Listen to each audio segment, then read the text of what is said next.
SIR की बात आपने की, घुसपैठी की बात आपने की, केंद्रीय योजनाओं के राज्य में लागू ना होने की बातें आपने की, लेकिन इसी के साथ जो इंपॉर्टेंट बात की वो शुभेंदु अधिकारी ने पहले फेज की वोटिंग के दौरान, और उन्होंने कहा कि सनातन का चुनाव, उन्होंने कहा कि अगर ये चुनाव लड़ना है, ये चुनाव हारे तो सनातन खत्म हो जाएगा। तो क्या सबसे प्रभावशाली मुद्दा, सबसे प्रभावशाली डायलॉग, एजेंडा ये सनातन की लाइन रही?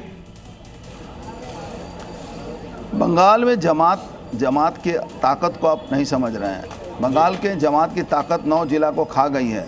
आप पूजा नहीं कर सकते हैं, आपकी हत्या हो जाएगी कि आप मूर्ति बनाते हैं। आपके घर लूट लिए जाएंगे, क्योंकि सरकार कह रही है कि रांची में थी, बिहार में एक आदमी जो ये था, बंगाल का परियायी श्रमिक था, दुर्भाग्य से वो मुसलमान था, तो उसकी हत्या कर दी गई है, जबकि वो सुसाइड किया था रांची में, और बेलडंगा में हजारों हिंदुओं के घर जला दिया गया।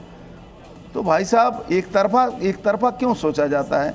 अगर लोग परेशान हो रहे हैं तो बोल रहे हैं, तो इसमें तो कोई गलत नहीं है। 9 जिला खत्म हो चुका है, 9 जिला में भारत की झंडा नहीं रहती है अगर सरकार ये नहीं जी। मतलब हिंदू और सनातन ये बीजेपी के लिए बड़ा मुद्दा, और आपको लग रहा है कि ये वर्क कर रहा है। आपने कहा कि बंगाल में परिवर्तन की लहर, 2021 में भी आपने यही कहा परिवर्तन नहीं हुआ, लेकिन हमने ये देखा है कि यहाँ नेताओं का हृदय परिवर्तन हो जाता है। बाबुल सुप्रियो चुनाव के बाद टीएमसी में चले जाते हैं, और आपका भी रिकॉर्ड कुछ ऐसा ही रहा है।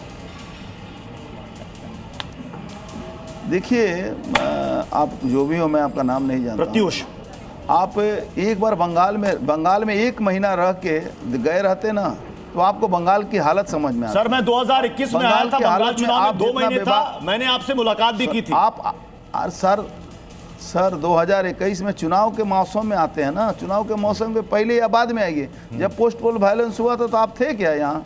आप यहाँ की वस्तु स्थिति नहीं जानते हैं सर।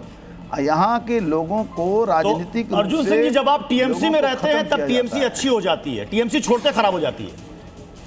नहीं, टीएमसी को हम लोगों ने लाया था, क्या बात करते हैं? सीपीएम से हमने टीएमसी को लाया था। ममता बनर्जी मुख्यमंत्री हो गई, उससे क्या होता है? लाया था हम लोगों ने, आज हम लोग उनको हटाएंगे? क्या बात करते हैं आप? गलत आप करेंगे, मान लेते हैं हम आप पर भरोसा करके आए और आप गलत कर रहे थे तो हम विरोध नहीं करेंगे। ठीक है अर्जुन जी, मैं अब आपसे बड़ा सीधा सा सवाल, ममता बनर्जी की ऐसी क्या 5 गलतियां हो गई जो आप कह रहे हैं कि वो चुनाव हारने जा रही हैं, और आपने ऐसा 5 क्या बड़ा वादा जनता से कर दिया है कि अब वो ममता बनर्जी के अलावा आप पर विश्वास करेंगे? आप 3 बता दीजिए। चलिए, बड़ा मुद्दा बांग्ला बोला, बता रहा हूँ ना, डेमोग्राफी चेंज होने में समर्थन करना ममता का सबसे बड़ा गलती। ममता का सबसे दूसरा बड़ा गलती, बांग्लादेश में हिंदुओं की जो हत्या हुई उसमें ममता बनर्जी की भूमिका बहुत ही खराब थी। और ममता बनर्जी ने सनातन के खिलाफ जो कलकत्ता किलिंग के समय में जो लोग वहाँ पर कलकत्ता किलिंग में मुख्य भूमिका अपनाए थे, जो संगठन, उसी संगठन के मंच पर खड़ा होकर ममता बनर्जी सनातन को गंदा धर्म कहती हैं। ये ममता बनर्जी के लिए वाटरलू साबित हुआ है, और इसीलिए सनातन को यूनाइटेड होने का मौका मिला है। ये तीनों बात आपको मैंने बता दिया। इंडस्ट्री, नौकरी, बेरोजगारी, गलतियां तो बता दी, अपनी उपलब्धियां बता दीजिए। हिंदुत्व के मुद्दे पर आपने पोलराइजेशन किया, इसको एक्सेप्ट करते हैं कि नहीं? ध्रुवीकरण किया कि नहीं किया हिंदुत्व के नाम पर, सनातन के नाम पर? अरे क्यों नहीं करेंगे मार? अच्छा, क्यों नहीं करेंगे? आप मुसलमानों का कर रहे हैं। आप इस देश में मुसलमानों के लिए 2500 पार्टी है, हिंदुओं के लिए एक ही पार्टी, हम क्यों नहीं करेंगे? क्या कौन सा गलत काम किया? हिंदू होना गलत है क्या?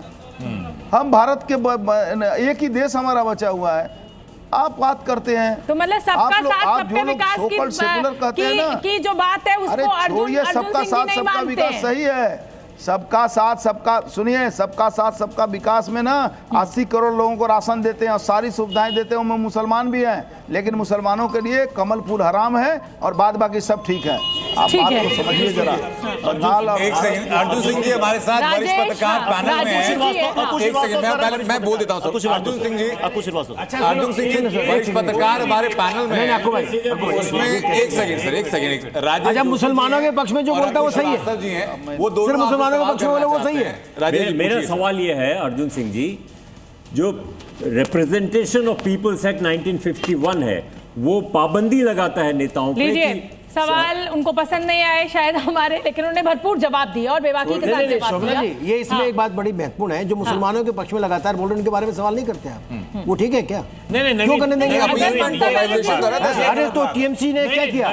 अरे जब आप आपको भाई मलियाना का केस हुआ, मलियाना में हिंदू मुस्लिम दोनों मारे गए, कमेटी बनी, कांग्रेस ने बनाई, वो लोग गए और उसके बाद उन्होंने कहा कि जो भी मुआवजा मिलेगा केवल मुसलमानों को मिलेगा। क्यों मिलेगा भाई? नवीन, ये बिल्कुल गलत बात है कि आप हर जगह क्यों करेंगे?